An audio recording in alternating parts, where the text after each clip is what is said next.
ಚಳ್ಳಕೆರೆ ತಾಲೂಕಿನ ವಿವಿಧ ಹಳ್ಳಿಗಳಲ್ಲಿ ವಾಂತಿ, ಬೇದಿ, ಜ್ವರ, ಕೆಮ್ಮು, ನೆಗಡಿಗಳಂತಹ ಸಾಂಕ್ರಾಮಿಕ ರೋಗಗಳು ಪತ್ತೆಯಾಗುತ್ತಿದ್ದು, ತಾಲೂಕಿನ ಪಂಚಾಯಿತಿ ನೇತೃತ್ವದಲ್ಲಿ ತಾಲೂಕು ಆರೋಗ್ಯ ಇಲಾಖೆ ಸಹಯೋಗದೊಂದಿಗೆ ಹಳ್ಳಿಗಳಲ್ಲಿ ಚರಂಡಿ, ಮನೆ ಮುಂದೆ, ಹಿಂದೆ ಕೊಚ್ಚೆ ನೀರು ನಿಲ್ಲದಂತೆ ಸ್ವಚ್ಛತೆ ಮಾಡಿ ಜನರಲ್ಲಿ ರೋಗದ ಲಕ್ಷಣಗಳ ಬಗ್ಗೆ ಜಾಗೃತಿ ಮೂಡಿಸಬೇಕು ಎಂದು ಕರ್ನಾಟಕ ರಾಜ್ಯ ರೈತ ಸಂಘದ ಬೇಡರೆಡ್ಡಿಹಳ್ಳಿ ಬಸವರೆಡ್ಡಿ ಆಕ್ರೋಶ ವ್ಯಕ್ತಪಡಿಸಿದರು. ಅವರು ನಗರದ ತಾಲೂಕು ಪಂಚಾಯಿತಿ ಮುಂಭಾಗ 16 ರೈತರ ಮುಖಂಡರುಗಳೊಂದಿಗೆ ಗ್ರಾಮೀಣ ಪ್ರದೇಶಗಳಲ್ಲಿ ಸ್ವಚ್ಛತೆ ಕಾಪಾಡಬೇಕು ಎಂದು ಒತ್ತಾಯಿಸಿ ತಾಲೂಕು ಪಂಚಾಯಿತಿ ಸಹಾಯಕ ನಿರ್ದೇಶಕ ಸಂಪತ್ ಕುಮಾರ್ಗೆ ಮನವಿ ಸಲ್ಲಿಸಿದರು. ಇದೇ ಸಂದರ್ಭದಲ್ಲಿ ಬೇಡರೆಡ್ಡಿಹಳ್ಳಿ ಬಸವರೆಡ್ಡಿ ಮಾಧ್ಯಮದೊಂದಿಗೆ ಮಾತನಾಡಿ, ಗ್ರಾಮ ಪಂಚಾಯಿತಿ ಪಿಡಿಒಗಳು ಕಾಲಕಾಲಕ್ಕೆ ಚರಂಡಿ, ಕುಡಿಯುವ ನೀರಿನ ಘಟಕ, ಕುಡಿಯುವ ನೀರಿನ ಪೈಪ್ಲೈನ್ಗಳಲ್ಲಿ ಕೊಳಚೆ ನೀರು ನಿಲ್ಲುವುದು ಸೇರಿದಂತೆ ಸ್ವಚ್ಛತೆ, ಶುಚಿತ್ವ ಕಾಪಾಡಬೇಕೆಂದು ಈ ಬಗ್ಗೆ ತಾಲೂಕು ಪಂಚಾಯಿತಿ ಪ್ರತಿದಿನ ಹಳ್ಳಿಗಳಿಗೆ ಭೇಟಿ ನೀಡಿ ಪರಿಶೀಲಿಸಬೇಕೆಂದು ಈ ಮೂಲಕ ಒತ್ತಾಯಿಸಿದ್ದೇವೆ ಎಂದರು.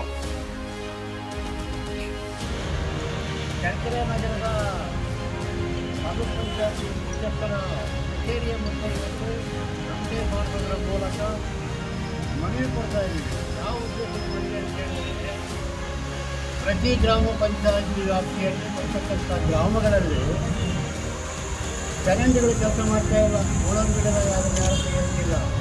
ಬಟ್ಟಲು ನೀರು, ಪಾತ್ರ ತೊಳೆದ ನೀರು, ಮಳೆ ಬಂದಾಗ ನೀರು ಹರಿದು ಬಂದುಬಿಟ್ಟು ಮನೆಗಳಿಂದ ಮನೆಗಳಿಗೆ ನೀರು ನಿಲ್ತಾ ಇದ್ದಾವೆ. ಆ ನಿಂತ ನೀರಿನಲ್ಲಿ ಸೊಳ್ಳೆಗಳು ಮೊಟ್ಟೆ ಇಟ್ಬಿಟ್ಟು ಕಾಲರ, ವಾಂತಿ ಭೇದಿ, ಡೆಂಗಿ ಜ್ವರ ಅಂತ ಅಪಾಯಕಾರಿ ಕಾಯಿಲೆಗಳು ಬರುವಂಥ ಮುನ್ಸೂಚನೆ ಇದೆ.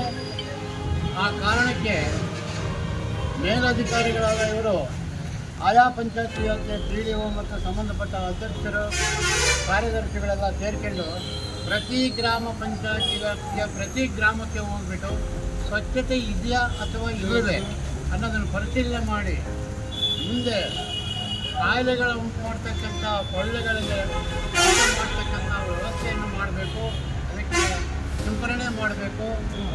ಬ್ಲೀಚಿಂಗ್ ಪೌಡರ್ ಅಂತ ಪೌಡ್ರನ್ನು ಹಾಕಿಬಿಟ್ಟು ಅವುಗಳನ್ನು ಕಾಯಿಸುವಂಥ ವ್ಯವಸ್ಥೆ ಮಾಡಬೇಕು. ಅಚ್ಚುಕಟ್ಟಾಗಿರಬೇಕು. ಆ ಕಾರಣಕ್ಕೆ ಯಾರೋ ಬಂದು ಗ್ರಾಮಗಳಲ್ಲಿ ಕೊಳಚೆ ನೀರು ನಿಂತಿದ್ದಾವೆ, ಚರಂಡಿ ನೀರು ನಿಂತಿದ್ದಾವೆ, ಒಳ್ಳೆ ಮೊಟ್ಟೆ ಇರ್ತದಾವೆ, ಕಾಯಿಲೆ ಇರ್ತದೆ ಅನ್ನೋ ಮುಂಜಾಗ್ರತೆಗಾಗಿ ನಾವು ಇವತ್ತು ಸಂಬಂಧಪಟ್ಟ ಇಲಾಖೆ ಅಧಿಕಾರಿಗಳಿಗೆ ಮನವಿ ಕೊಡಬೇಕಂತ ಹೇಳಿ ಬಂದಿದ್ದೀವಿ. ಅನೇಕ ಇವತ್ತು ಈ ಜಿಲ್ಲೆಯಲ್ಲಿ ಸಾಂಕ್ರಾಮಿಕ ರೋಗಗಳು ಹರಡ್ತಾ ಇದ್ದಾವೆ. ವಾಂತಿ ಭೇದಿ ಆಗ್ತಾ ಇದೆ. ಬಡವರು ಹಾಸ್ಪಿಟ್ಲಿಗೆ ಅಡ್ಮಿಟ್ ಮಾಡಿ ಇವತ್ತು ಸಾವು ಬದುಕಿನ ಜೊತೆಯಲ್ಲಿ ಹೋರಾಟ ಮಾಡ್ತಾ ಇದ್ದಾರೆ.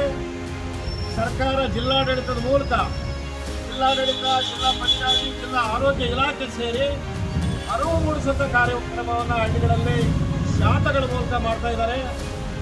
ಮನೆ ಪಕ್ಕದಲ್ಲಿ ನೀರು ನಿಲ್ಲಬಾರ್ದು, ಅಲ್ಲಿ ನೀರು ನಿಂತರೆ ಅಲ್ಲಿ ಸೊಳ್ಳೆ ಉತ್ಪತ್ತಿ ಆಗ್ತವೆ, ಕ್ರಿಮಿಕೀಟ ಉತ್ಪತ್ತಿ ಆಗ್ತವೆ, ಇದರಿಂದ ಕಾಲರ ಬರುತ್ತೆ, ವಾಂತಿ ಭೇದಿ ಆಗುತ್ತೆ ಅಂತ ಎಲ್ಲ ಕಡೆ ಜಾಗೃತಿ ಮಾಡ್ತಾ ಇದ್ದಾರೆ. ಆದರೆ ನಾವು ಇಲ್ಲಿ ಪಂಚಾಯತಿಗೆ ಅರ್ಜಿ ಕೊಟ್ಟು 1.5 ತಿಂಗಳಾದರೂ ಕೂಡ ಯಾವುದೇ ಅಧಿಕಾರಿ ಬಂದು ಅಲ್ಲಿ ಸ್ವಚ್ಛತೆ ಆಗಲಿ, ಅಲ್ಲಿ ಏನಾಗಿದೆ ಅಂತ ಕೂಡ ಕೂಲಂಕುಷವಾಗಿ ಮಾತಾಡ್ತಿಲ್ಲ. ಇಲ್ಲಿ ತಾಲೂಕು ಆಡಳಿತ ತಹಸೀಲ್ದಾರಿಗೆ ಮನವಿ ಕೊಟ್ಟಿದ್ದೀವಿ, ತಾಲೂಕು ಪಂಚಾಯತಿ ಇವಾಗ ಮನವಿ ಕೊಟ್ಟಿದ್ದೀವಿ, ಗ್ರಾಮ ಪಂಚಾಯತಿಗೂ ಮನವಿ ಕೊಟ್ಟಿದ್ದೀವಿ. ಆದರೆ ಕೂಡ ಪ್ರಾಣದ ಜೊತೆಗೆ, ಬಡವರ ಪ್ರಾಣದ ಜೊತೆಗೆ ಇವತ್ತು ಅಧಿಕಾರಿಗಳು ಚೆಲ್ಲಾಟ ಆಡ್ತಾ ಇದ್ದಾರೆ. ಅಟ್ಲೀಸ್ಟ್ ತುರ್ತು ಪರಿಸ್ಥಿತಿಯಲ್ಲಿ ಆ ಜಾಗಕ್ಕೆ ಬ್ಲೀಚಿಂಗ್ ಪೌಡರ್ ಕೂಡ ಯಾವುದೇ ಗ್ರಾಮ ಪಂಚಾಯತ್ ಹಾಕಿಲ್ಲ, ಸ್ವಚ್ಛತೆಯನ್ನು ಮಾಡಿಲ್ಲ. ಇದರ ವಿರುದ್ಧ ನಾವು 1.5 ತಿಂಗಳಿಂದ ಕೂಡ ಪತ್ರದ ಮುಖೇನ ನಾವು ಹೋರಾಟ ಮಾಡ್ತಾ ಇದ್ದೀವಿ.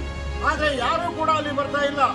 ಇದು ಇವರು ಮಾಡಬೇಕಾದಂಥ ಕೆಲಸವನ್ನ ಇವತ್ತು ನಾವು ನಮ್ಮ ಮನೆ ಪಕ್ಕದಲ್ಲಿ, ನಮ್ಮ ಊರಲ್ಲಿ ಸ್ವಚ್ಛತೆ ಇರಬೇಕು, ಇಡೀ ತಾಲೂಕಲ್ಲಿ ಸ್ವಚ್ಛತೆ ಇರಬೇಕು ಅಂತ ಹೋರಾಟ ಮಾಡ್ತಿದ್ದೀವಿ.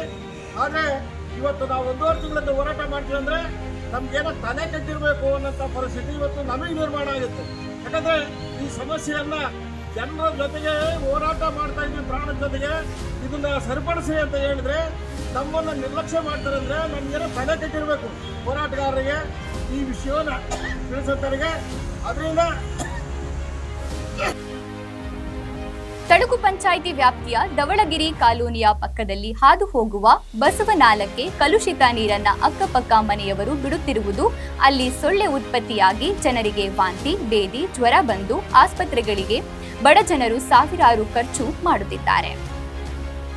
ದೂರು ನೀಡಿದ್ದು ಇದಕ್ಕೆ ತಡವಾಗಿ ಎಚ್ಚೆತ್ತುಕೊಂಡ ಪಂಚಾಯಿತಿ ಅಧಿಕಾರಿಗಳು ಸ್ವಚ್ಛಗೊಳಿಸಿ ಅಕ್ಕಪಕ್ಕದ ಮನೆಯವರಿಗೆ ನಾಲಕ್ಕೆ ನೀರು ಬಿಡದಂತೆ ಎಚ್ಚರಿಕೆ ನೋಟಿಸ್ ನೀಡಿದ್ದರೂ ಸಹ ಉದ್ದೇಶಪೂರ್ವಕವಾಗಿ ನಾಲಕ್ಕೆ ಮತ್ತೆ ನೀರು ಬಿಟ್ಟು ಪಂಚಾಯಿತಿ ಕಾನೂನಿಗೆ ಸವಾಲ್ ಹಾಕಿದ್ದಾರೆ. ಈ ಘಟನೆಯಲ್ಲಿ ಓರ್ವ ಕಂದಾಯ ಇಲಾಖೆ ನೌಕರರು ಸೇರಿದ್ದು, ಇಂತಹ ಘಟನೆಗಳಿಂದ ಪರಿಸರ ಹಾಳಾಗಿ ಬಡವರು ರೋಗಗಳಿಂದ ಸಾವನ್ನಪ್ಪುವುದು ನಿಶ್ಚಿತ. ಆದ್ದರಿಂದ ತಕ್ಷಣವೇ ಕಾನೂನು ಕ್ರಮಕ್ಕೆ ಮುಂದಾಗಬೇಕು ಎಂದು ಒತ್ತಾಯಿಸಿದ್ದಾರೆ. ಇದೇ ಸಂದರ್ಭದಲ್ಲಿ ಮಹೇಶ್, ಚಂದ್ರಶೇಖರ್, ಮಲ್ಲೇಶಪ್ಪ, ಪ್ರಶಾಂತ್ ರೆಡ್ಡಿ, ಶ್ರೀನಿವಾಸ್, ಮಂಜುನಾಥ್, ತಿಪ್ಪೇಸ್ವಾಮಿ, ಮಂಜಣ್ಣ ಇತರರು ಇದ್ದರು.